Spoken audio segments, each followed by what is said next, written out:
31 నుంచి చివరి వరకు చదువుతుంది. 31 నుంచి చివరి వరకు. ఆ గడియారమని కొందరు పరిసయ్యులు వచ్చి, నీవు ఇక్కడ నుండి బయలుదేరిపోము, పేరు నిన్ను చంపబోతున్నాడని ఆయనతో చెప్పగా, ఆయన వారిని చూచి, మీరు వెళ్ళి ఆ నక్కతో ఇలాగ చెప్పుడి, ఇదిగో నేడును రేపును నేను దయ్యములను వెళ్ళగొట్టుచు రోగం స్వస్థపరచు నుండి 3వ దినమున పూర్ణ సిద్ధి పొందదాం. అయినను నేడు రేపు ఎల్లుండి నా త్రోవను నేను పోవుచున్నవాడను. ప్రవక్త యెరూషలేమునకు వెలుపల నశింప వల్లపడదు. యెరూషలేమా, ప్రవక్తను చంపుచు నీ వద్దకు పంపబడిన వారిని రాళ్ళతో కొట్టుచు ఉంచుదునా? కోడి తన పిల్లలను తన క్రింద ఎలాగో చేర్చుకున్నో అలాగే ఎన్నో మార్లు నేను మీ పిల్లలను చేర్చుకున్నానని ఉంటే కానీ మీరు వెళ్ళకపోతే, ఇదిగో మీ ఇల్లు మీకు పాడుగా నేను విడువబడుతున్నది.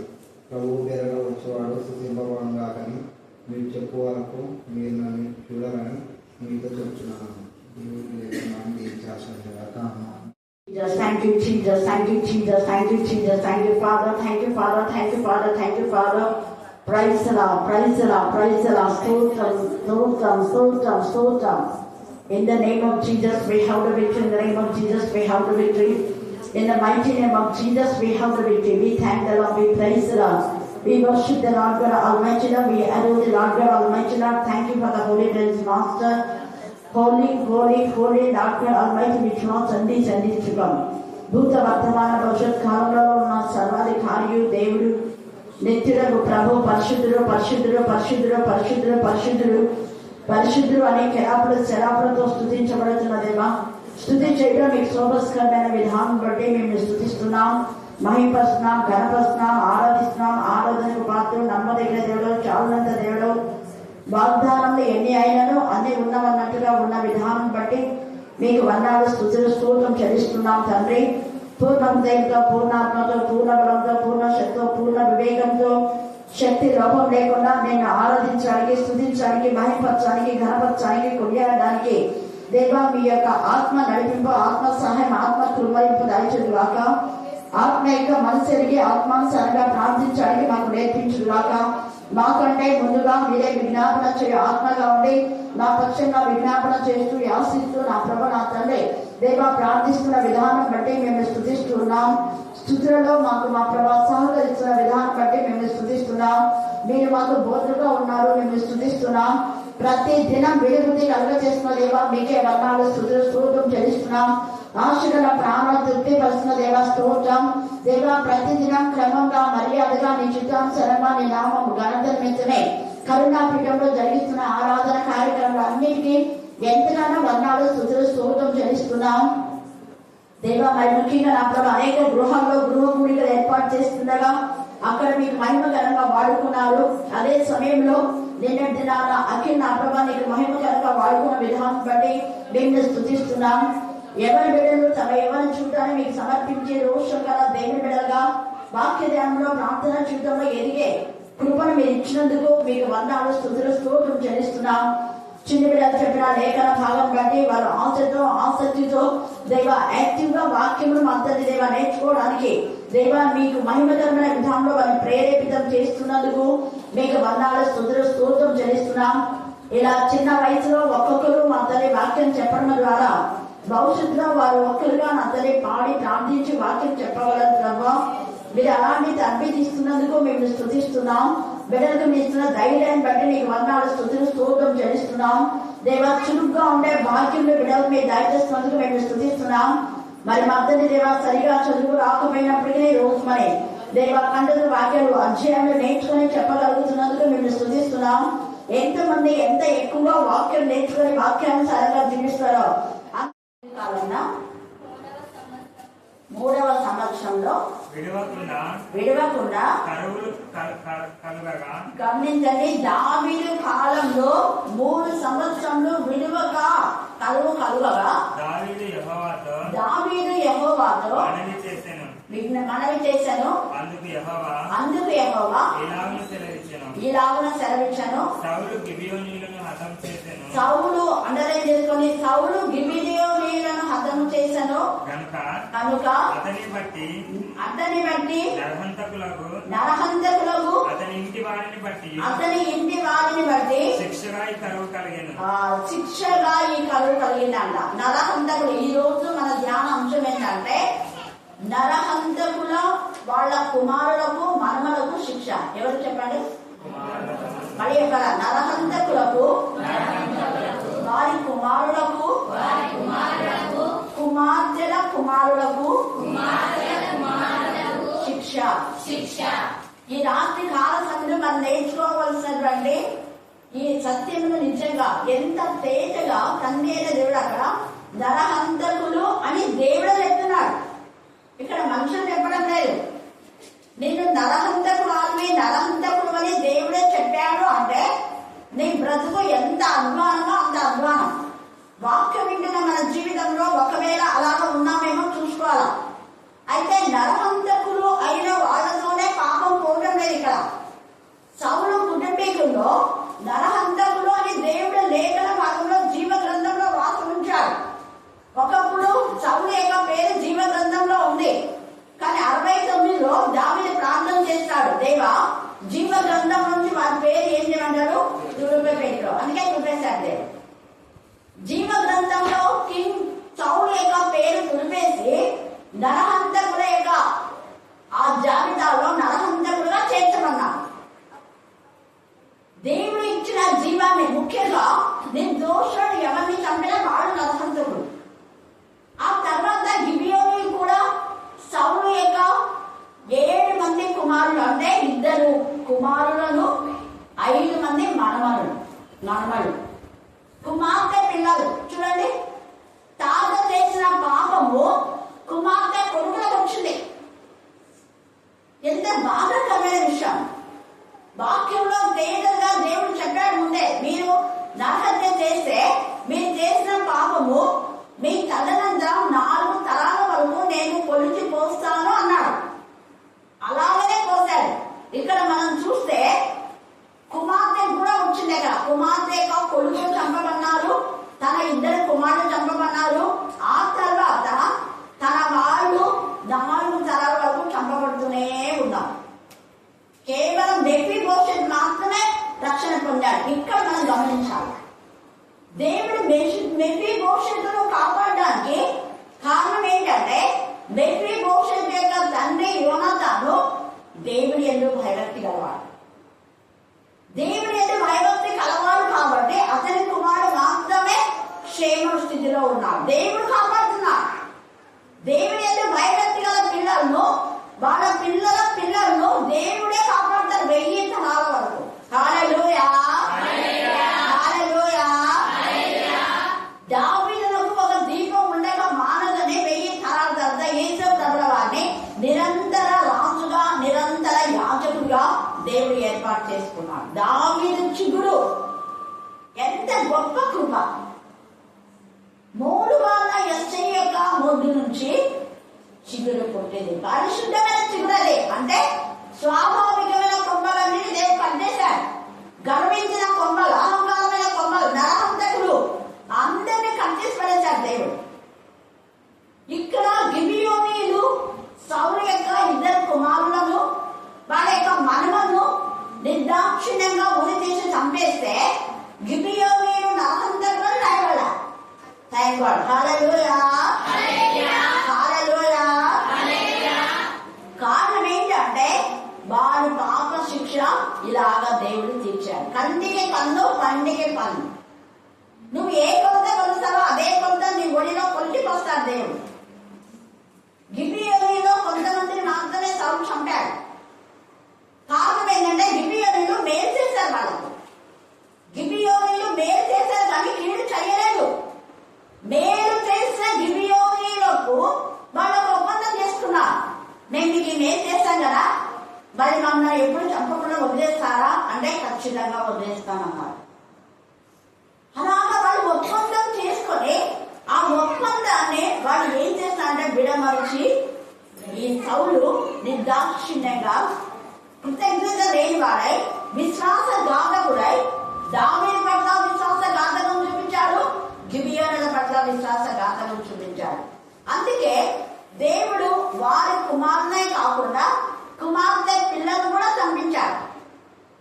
యాక్చువల్గా వాళ్ళని కాపాడవలసింది, కానీ ఎందుకు దేవుడు చంపించాడంటే సౌలు చాలా యుక్తిగా ప్రవర్తించాడు.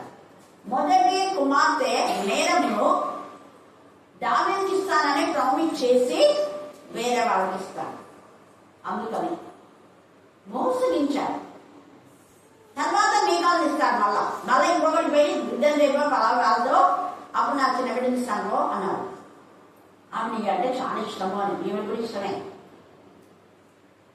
అన్ని కృత్యం చేశాడు. ఇక్కడ కూడా మనం చూస్తే లూకా 13వ అధ్యాయంలో పిలాతు గవినయులైన కొందరి రక్తము వారి బలులతో కలిపి ఉండేను.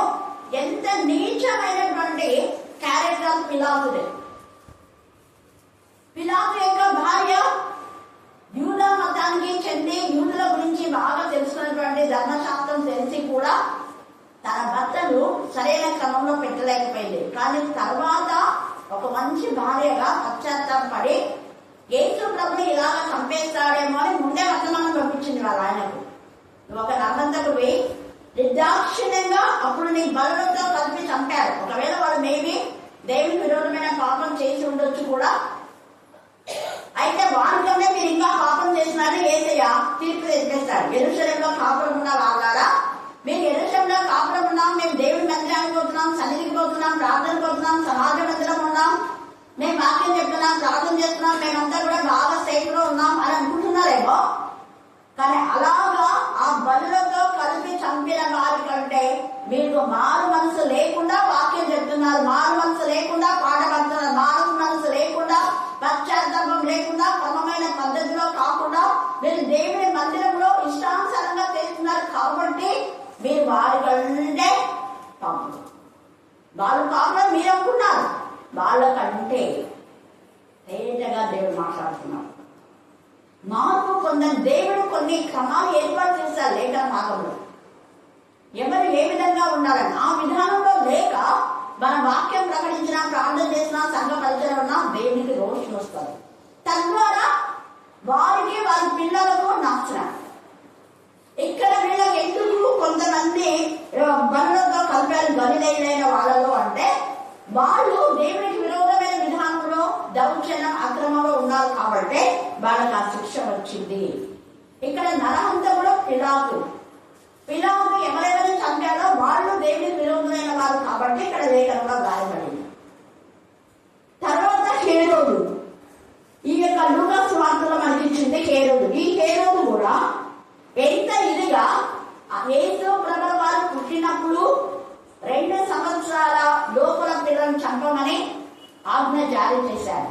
ఎంత నీచమైన నరహంతకుడు. అతను చనిపోయిందంటే మళ్ళీ ఇంకొక హేరోదు వస్తాడు. ఆ హేరోదు యోహాను చంపుతాడు. నరహంతకుడు. దేవుడు ఊరుకోడు, వారి వంశంలో నాశనం చేస్తాడు. తర్వాత మనం లేఖనాలు చూస్తే ఒక్క యోహాను దేవుడి ఎదురు భయభక్తి గల వాళ్ళని ఒక్కరిని బాధ పెడితే ఏకంగా వంశాల నాశనం అయిపోతున్నారు. నిర్దోషి అయిన ఒక్కరిని చంపారు అంటే వాళ్ళ తదనంతరం అనేకులు చంపబడతారు, నాశనమైపోతారు. అందుకే నాశనానికి ముందు గర్వం అంటే అదే. దేవుడి ఎందుకు భయభక్తి లేకపోయినా గర్వంగా మాట్లాడుతుంటారు. ఇలాగ నరహత్య చేసినటువంటి హామాను ఒక్కరిని బట్టి ఎంతమంది చంపారు.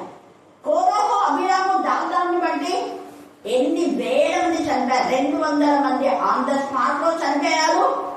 తర్వాత మరలా మనం సంఖ్య 16లో చదివితే చివరి భాగంలో అక్కడ చాలా 4,000 మంది, 700 మంది, ఎంత మంది. కారణం వాళ్ళు కూడా తిరుగుబాటు చేశారు. నరహంతకులను సపోర్ట్ చేశారు. వాళ్ళు నరహంతకులను సపోర్ట్ చేసే వాళ్ళు కూడా చంపబడ్డారు. తప్పు చేసింది ముగ్గురితో సహకరించినందుకు ఈ రాత్రి మనం జ్ఞాపకం చేసుకోవాలి. నరహత్య అంటే ఎంత భయంకరమైన పాపము. కానీ అనుకుంటున్నా కొంతమంది మేము నరహత్య చేయడం లేదులే అని.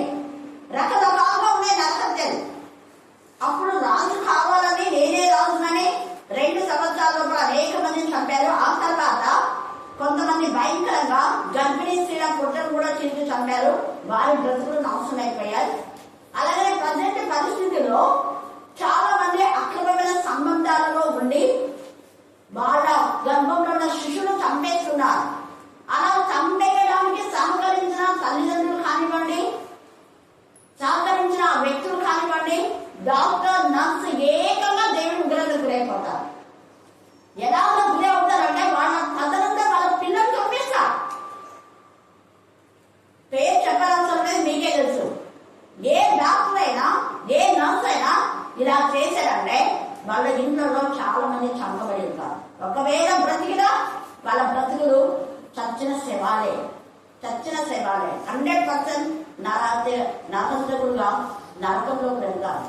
వాళ్ళు అనుకుంటున్నారేమో నేను వాక్యం చెప్తున్నాం చర్చలో ఏదో పని చేస్తున్నామని. ఇలా లేఖనంలో జీవ గ్రంథం నుంచి పేరు కొట్టేసి నరహంతకుల జాబితాలో దేవుడు చేరుస్తాడు. 100%. భయం అనేది లేకపోతుంది మానవులలో. అనేక మంది దైవచనం కూడా చంపారు. అందుకే యేసయ్య ఏమన్నా అంటే హేరోదు ఇలా చెప్పాడు, ఇప్పుడు చెప్పినట్టుగానే చెప్పాడు. మీరు ఎందుకు అంత నరహత్య చేస్తున్నారు, చేయండి. నరహంతకులంతా అక్కడ 21:8 నరహంతకులు, వ్యభిచారులు, మాంత్రికులు, విగ్రహారాధికులు, అబద్ధికులు అందరూ ఎక్కడ ఉంటారంట? నరక అగ్ని గంధకాలు. నరహత్య నరకమే, అక్కడ ఉంటారు మీరు అని చెప్పినందుకు హేరోదు కోపగించుకొని యేసు ప్రభువు ఏమన్నా అంటే నువ్వు ఇక్కడ వాక్యం చెప్పొద్దు, ఎక్కడని చెప్పము, మా ఊళ్ళో చెప్పొద్దు, మా ప్రాంతంలో చెప్పొద్దు అన్నాడు. ఏసే ఊరుకోరా, రోషం కదా, దేవుని కుమారుడు కదా, నేను చంపాలని అనుకున్నాడు. యోహాను చంపాడు కదా, నేను కూడా చంపాలనుకున్నా అంటే ఆ నక్కలో వెళ్ళిపోయి నక్క రామోజుని ఏకంగా నక్క వేశాను. వాడొక నక్క, వాడొక గుండె నక్క, వాడి గుండె నక్క నిర్దోషం చంపేస్తున్నాడు. నిర్దాక్షిణ్యంగా తన వాడు పాపం చేస్తూ, వాడు దేవునికి విరోధమైన విధానంలో వాయు వలస లేకుండా అన్నగారితో వ్యభిచారం చేస్తూ, వాడి పాపాలు వాడు కలుపుకోకుండా యోహాను చంపించడమే కాకుండా మళ్ళీ నన్ను చంపాలని చూస్తాడా? వాడి ముఖం వాడి చేతి ఏం కాదు. నేను ఈ రోజు ఇక్కడ వాక్యం చెప్తా, ఇంకా ఎంత వరకు దేవుడు నాకు సమయం ఇస్తే ఇక్కడ చెప్తా. వాక్యం చెప్పొద్దనడానికి వాడెవడు? కోన్కిస్కాలతో మాట్లాడినాడు. వాడు రాజు అయితే ఏంటి, ఎవరైతే ఏంటి, నేను ఇక్కడ చెప్తాను వాక్యం. ఈ రోజు చెప్తా, రేపు కూడా చెప్తా. తర్వాత నేను ఎక్కడికి వెళ్ళాలి, నా ప్రోగ్రామ్స్ ఉన్నాయి. ఆ ప్రోగ్రామ్స్ ఉన్నాయి కాబట్టి నేను క్రమంగా కంటిన్యూ చేస్తా. ఒకరు మారమంటే నేను మానేస్తాను అనుకున్నారా? ఎంత తేడా చదవండి అన్నమాట. ఆ గడియలోనే కొందరు పరిసయ్యులు వచ్చి నీవు ఇక్కడ నుండి బయలుదేరి పొమ్ము, హేరోదు నిన్ను చంపగలుచున్నాడని ఆయనతో చెప్పగా ఆయన వారిని చూచి మీరు వెళ్ళి ఆ నక్కతో అందుకే పరమగీతాల్లో దేవుని రాజ్యంలో పాడు చేసే, ద్రాక్ష తోటలు పాడు చేసే, క్రమంగా జరిగే ఆరాధన పాడు చేసే గుంట నక్కలను పట్టుకోండి అన్నాడు. వాళ్ళు గుంట నక్కలు గుండం చేసి పైన భూమి ఆకులు వేసిందా, ఆ ఆకుల మీద తేలికైన ఆకుల మీద బుడతలు చిన్నవి పడితే తిండికాయి గుంట నక్కలు. గుంట నక్కల యొక్క బ్రతుకు భయంకరమైన విధానంలో అవి నక్కలవి, మామూలు నక్కలు కదా, గుంట నక్కలు. ఇంకా కొన్ని గుంటల్లో దాక్కుని ఆ సమీపంలో పోయే జంతువులను వేటాడి తినే నక్కలు. అందుకే వాటికి గుంట నక్కలను పేరు పెట్టారు. బాగా కలిసి జీవితాలలో కలిసకుండా చేసేటటువంటి గుంట నక్కలు. అందుకే ఇక్కడ పరిశుద్ధ ఆత్మదేవుడు మాట్లాడుతున్నాడు. ఆ నక్కను ఇలాగ చెప్పుని, ఇదిగో నేను రేపును నేను ధైర్యంగా వెళ్ళగొట్టుతూ రోగులు స్వస్థపరుచు నుండి 3వ దినమున పూర్ణ సిద్ధి పొందేదను.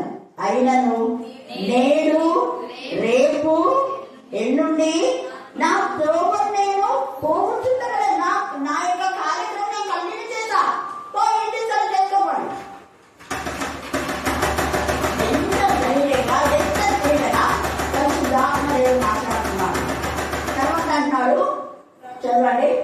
యెరూషలేమా యెరూషలేమా యెరూషలేమా, యెరూషలేమా ప్రవక్తలని చంపుచు చూడండి, ఒక్కని కాదంట, ప్రవక్తలను చంపుచు నీ యొద్దకు పంపబడిన నీ వారిని యొద్దకు దేవుడు తన స్వయంగా తన యొక్క దర్శనంలో తన చిత్తానుసారంగా అనేక మందిని వాక్యం ప్రకటించమని పంపితే మీరేం చేస్తున్నారు? రాళ్లతో కొట్టి చంపుతుంది. రాళ్లతో కొట్టకపోయినా వేరే విధానంలో, అంటే ఏం దగ్గర వాక్యము ప్రకటించకుండా చేసేది ఒక నరహత్యతో సమానం. ఈ రాత్రి జ్ఞాపకం చేసుకోవాలి. రాళ్లతో కొట్టుచు తన కోడి తన పిల్లలను తన రెక్కల క్రింద ఏలాగో చేయించుకున్నా అలాగే ఎన్నో మార్లు నేను నీ పిల్లలు చేయించుకున్నవన్నది ఉంటేనే నీ పిల్లలు నీ సంఘంలో నీ వారికి నీ ఊళ్ళో వారికి నీ బంధువులకు నీ రక్త సంబంధులకు వాక్యం చెప్తే ఆత్మీయంగా నడిపించలేదా? దేవుడు అడుగుతాడు. మరి ఆత్మీయంగా ఎదగలేదా? వాడు దేవుడు నా మీద స్వస్థత పొందలేదా? వాడు రక్షణ పొందలేదా? వాడు మార్పు పొందలేదా? లెక్కలు అడుగుతాడు దేవుడు. ఈ లెక్కలు ఉంటాయి దేవుని దగ్గర. మీ పొలాన్ని, మీ ప్రాంతాన్ని, మీ సంఘాన్ని బాగు చేయడానికి వస్తే మీరేం చేస్తున్నారు? రాళ్ళతో కొట్టారా? చూడండి ఎంత తేలిగా మాట్లాడుతున్నాడు. నీ పిల్లలు బాగు చేయడం దేవుడు ఉంటారు, కానీ మీరేం చేస్తున్నారు? మీ పిల్లలు బాగుపడ్డా మీకు ఇష్టం లేదా? వాళ్ళు దొంగలుగా, తిరుగుబోతులుగా, వ్యభిచారులుగా, డ్రగ్స్ అడిక్ట్ అయి నాన్నకు చండాలమైన పనులు చేసి పోలీస్ కేసులు అయి జైళ్ళలో అక్కడ ఇక్కడ తిరగాలన్నమాట. అదే వాళ్ళకి ఇష్టం, అదే వాళ్ళకి ఇష్టం. అందుకనే ఏ చెక్కు కోపం వచ్చేసింది. యథార్థంగా మాట్లాడుతున్నాడు. ఎందుకు పంపారనుకున్నాడు దేవుడు నన్ను ఇక్కడ? మీ బ్రతుకులు మారాలి. మీరు నరహత్యకుగా మారకూడదని, మీరు నరకంలో పడకూడదని, మీ బ్రతుకులు మార్చుకోవాలని, మీరు చేసే నీతమైన బ్రతుకు దేవుడు చూస్తున్నాడు. ఆయన ఊరుకోడు. అందుకనే తేటగా పరిశుద్ధాత్మ దేవుడికి రాత్రి మనందరితో మాట్లాడుతున్నాడు. దేవుని భయం కలిగి మనం జీవించాలి. ద్వితీయోపదేశ కాండంలో 23వ అధ్యాయం 21 చదవండి. 23, 21. నీవు నీ దేవుడైన యెహోవాకు మొక్కుకొనిన తర్వాత ఆ మొక్కుబడిని చెల్లించుటకు తడవు చేయక త్వరపడాలంట. మనం ఎప్పుడో మొక్కున్నాం, ఎన్నేళ్ళకో. ఒక మొక్కుబడి చేస్తే దాన్ని అసలు ఆలోచన కూడా చేయకూడదు. నువ్వు మొక్కుకోకపోయినా పర్వాలేదంట, కానీ దేవుడు నీ దగ్గర నుంచి ఎక్కడి నుంచైనా రాబట్టారు. అది కూడా నేను నాకే చెప్పింది.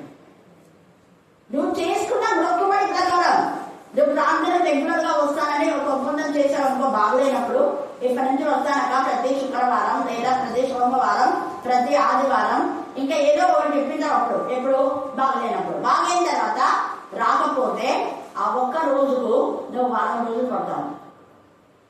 దేవుడు ఎలాగైనా రాబడతావంట. 21 నుంచి 25 దాకా చదివి కండక్ట్ చేయండి మీరు అక్కడ.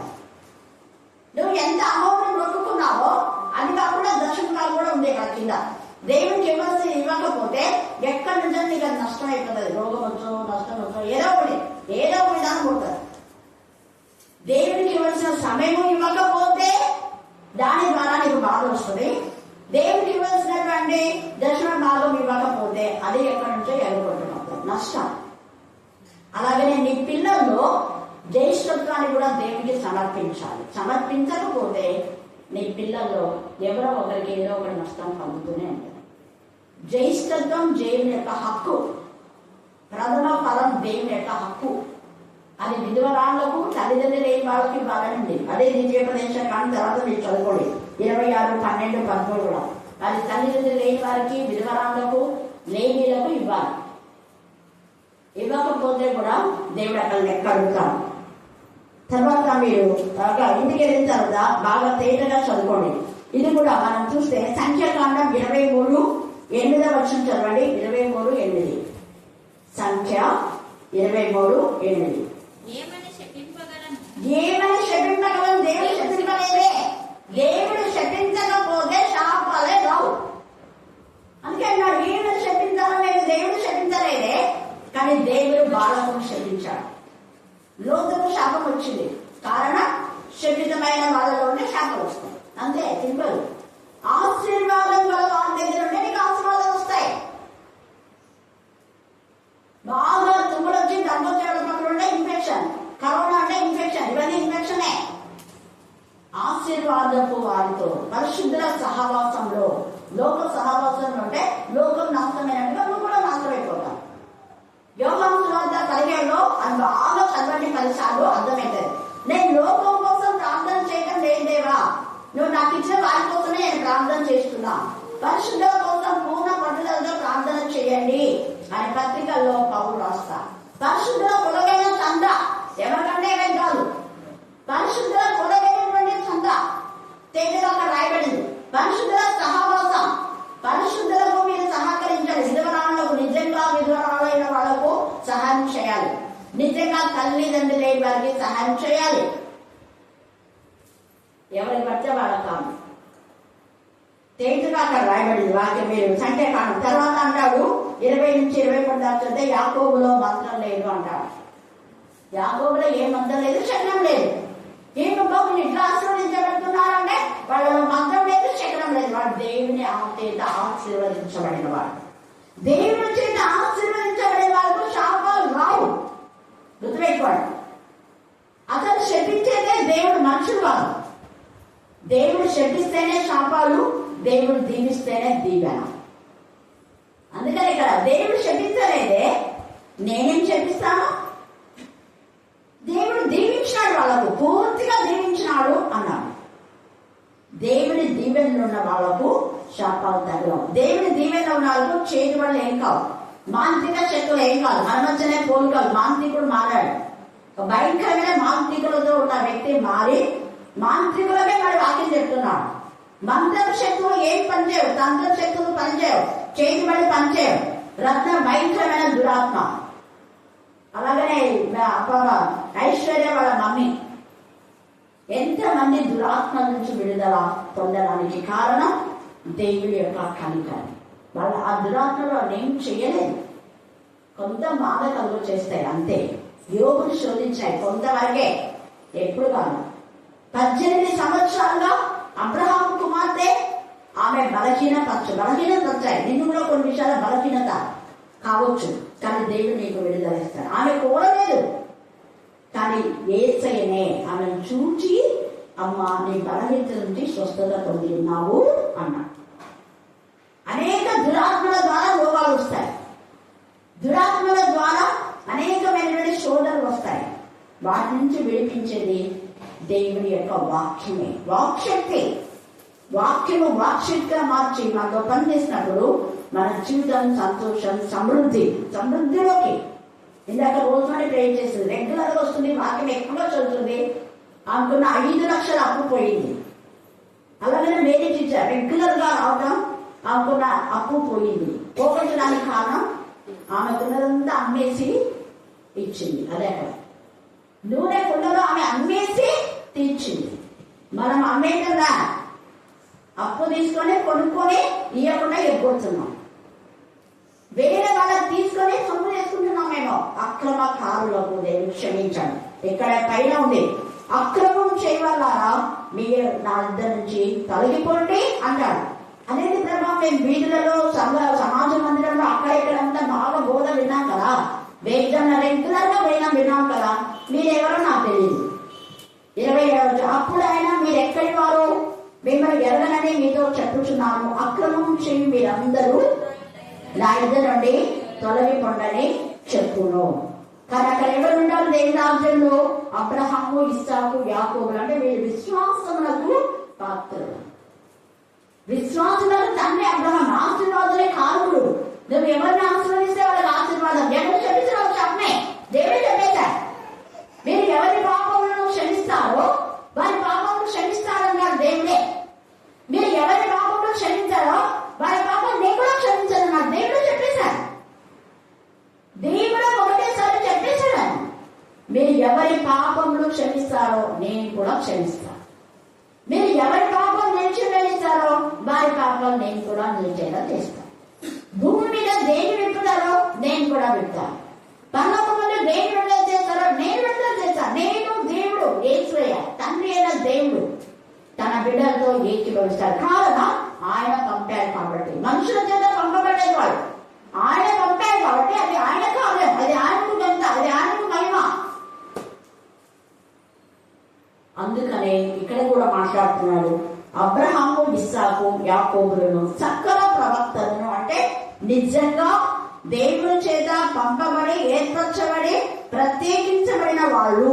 ప్రవక్తలు అంటే వాక్యం ప్రకటించేవారు, సోది చెప్పేవారు కాదు. వాక్యానుసారంగా గద్దించి, హెచ్చరించి, ఖండించి బుద్ధి చెప్పేవారు వాళ్ళు. అందుకని ఇక్కడ అంటున్నాడు కదా, వాక్యం బేస్ లేకుండా చెప్పేది ప్రవక్త కాదు, ప్రవచనం కాదు. అందుకని ఇక్కడ అదంతా అబద్ధ ప్రవక్తలు, అబద్ధ బోధకులు, కల్పించేబడి బోధలు. సకల ప్రవక్తలను దేవుని రాజ్యంలో ఉండుటయు, మీరు వెలుపలికి తోయబడుటయు మీరు చూచినప్పుడు మీరు ఏడ్చుచు పండ్లు కొడుకులు, మరియు ఆ జనులు తూర్పు నుండి, పడమటి నుండి, ఉత్తరం నుండి, దక్షిణం నుండి వచ్చి దేవుని రాజ్యం అందు కూర్చుంటారు. అందుకే ఆ యొక్క షేబా దేశపు రాణి, దక్షిణ దేశపు రాణి అని రాయబడింది. ఆమె మీకు విమర్శ కాలముందు ఆమె విమర్శ చేస్తాడ. ఎందుకు అంటే ఎంతో చివరి నుంచి, ఆ చివరి నుంచి ఈ చివరి వరకు నేను వచ్చాను దేవుని మాటలు వినాలి అని. మరి మీరు మీ వీధులలో వాక్యం వినబడుతుంటే వింటున్నారా? దేవుడి తీర్పు తీస్తాడు. ముసలమ్మ వచ్చాక వీధిలో కూర్చొని ఎవరు ఏం చేస్తున్నారని దేవుని యొక్క సముఖమందు లిఖిత పూర్వకంగా ఉంటారు. ఈ రాత్రి దేవునికి భయపడి లోపడి మనం చేసిన పాపం మనకు, మన పిల్లలకు వర్తించకుండా, మన యొక్క మంచి మనకు, మన పిల్లలకు ఆశీర్వాదకరంగా. అబ్రహాం ఆశీర్వదించమన్నాడు, ఇస్సాకు ఆశీర్వదించమన్నాడు. ఇస్సాకు ఆశీర్వదించమన్నాడు, యాకోబు ఆశీర్వదించమన్నాడు. యాకోబు ఆశీర్వదించమన్నాడు. తదనంతరం 12 గోత్రాలు దేవుడు ఆశీర్వదించాడు. ఆ తర్వాత మిగతా వాళ్ళు దేవునికి విరోధంగా ఉండి వాళ్ళు ఉగ్రతకు అయిపోయినారు. అంతే, సేమ్ సింపుల్. నువ్వు దేవునికి లోపడితే శాశ్వతమైన కృప దేవుడు నీ పైన కృపణింపజేస్తాడు. దేవుడు ఈ లేఖన భాగాన్ని దీవించి ఆశీర్వదించుగాక. ఆమేన్, ఆమేన్, ఆమేన్. చివరి ప్రార్థన. కనికరించమని ప్రార్థిస్తున్నాను. సన్నిధికి వచ్చి నీ గడప ద్వారంలో మేము ప్రతిరోజు తండ్రి కాచుకొని నీ సన్నిధిలో నుండి తండ్రి ప్రభావ మీరు ఇచ్చే మాటలను విని విడిచిపెట్టే వారం కాకుండా నీ సన్నిధిలో మేము ధ్యానించి మరలా నెంబర్ వేసుకునే వాక్యాన్ని మాకు దయచేయమని ప్రార్థిస్తున్నాం ప్రభా. ప్రతిరోజు నీ సన్నిధికి వచ్చి నీ గడప ద్వారంలో వెళ్తే ప్రభా నీ మాటలు విని వెళ్తున్న బిడ్డలకు మీరు స్వస్థతను ప్రభా, నెమ్మదిని, శాంతిని, సమాధానము ప్రభా మీరు కలిగించమని ప్రార్థిస్తున్నాం. ఎవరికి పక్షపాతం చేసే దేవుడు కాదు ప్రభా. నీ సన్నిధిలో మేము ఎంత నిలిచి ఉంటామో ప్రభా, మీరు మరలా మాకి తండ్రి దీవెనలు మీరు కొలిచిపోసే దేవుడు కలిసే నీకు వందనాలు, స్తుతులు, స్తోత్రాలు చెల్లించుకుంటున్నాం ప్రభా. మానవుడు ఏది విత్తుతాడో అదే కోస్తాడని మీరు సెలవిచ్చారు కదా ప్రభా. నీ సన్నిధిలో మేము ప్రభా నిన్ను ఆరాధించాం కదా ప్రభా. ఆరాధనకు పాత్రుడవు ప్రభా, నీకు వందనాలు, స్తుతులు, స్తోత్రాలు చెల్లించుకుంటూ ప్రభా ఈ రాత్రి కాల సమయంలో ఎవరు ఎలాంటి పరిస్థితుల్లో, ఎలాంటి పోరాటంలో ఉన్నారో మీరు జ్ఞాపకం చేసుకోమని ప్రార్థిస్తున్నాం. నేను ఈ రాత్రి కాల సమయంలో చీకటి శక్తుల నుంచి, పాపపు శక్తుల నుంచి మీరు విడిపించమని ప్రార్థిస్తున్నాం. స్తోత్రం, మీకే స్తోత్రం, మీకే స్తోత్రం, మీకే స్తోత్రం ప్రభా. ప్రతిరోజు వినిపించబడుచున్న ఈ వాక్యాన్ని బట్టి నీకు వందనాలు, నీ కృపను బట్టి నీకు వందనాలు. ఒకరోజు నీ యొక్క పరిశుద్ధ గ్రంథము చుట్టలు అన్ని ఎత్తబడతాయి ప్రభా. నీ సన్నిధిని తండ్రి నీ వాక్యాన్ని మేము కంటత చేయడానికి మనసులు, జ్ఞానాన్ని, జ్ఞాపక శక్తిని మీరు దయచేయండి. స్తోత్రం. మరి ముఖ్యంగా ప్రవాహ సమయం ఉన్నప్పుడే నీ సన్నిధిలో మేము తండ్రి రావడానికి నీ కృపను సహాయం చేయమని ప్రార్థిస్తున్నాం. ఎందుకంటే సమయం కొంచెమే ప్రభా. మీరు ద్వారం వద్దని మీరు నిల్చున్నారు ప్రభా. మీరు ఎప్పుడు వస్తారో కూడా మాకు తెలియదు. బుద్ధి గల కన్యకల వరే మా డ్యూటీలలో ప్రభా నూనె ఉంచుకొని ఎదురు చూసి మాకు కలగ చేయమని ప్రార్థిస్తున్నాం. బుద్ధిహీనులం కాకుండానట్లు నీ కృపను సహాయం చేయండి ప్రభా. నీ సన్నిధికి వచ్చి వాక్యం విని తండ్రి ప్రభా విడిచిపెట్టే వారం కాకుండా తండ్రి దాని వాక్యానుసారంగా నడుచుకునే వాక్యం ప్రతి ఒక్కరికి మీరు దయచేయమని, దయచేసిన విధానాన్ని బట్టి కూడా నీకు వందనాలు.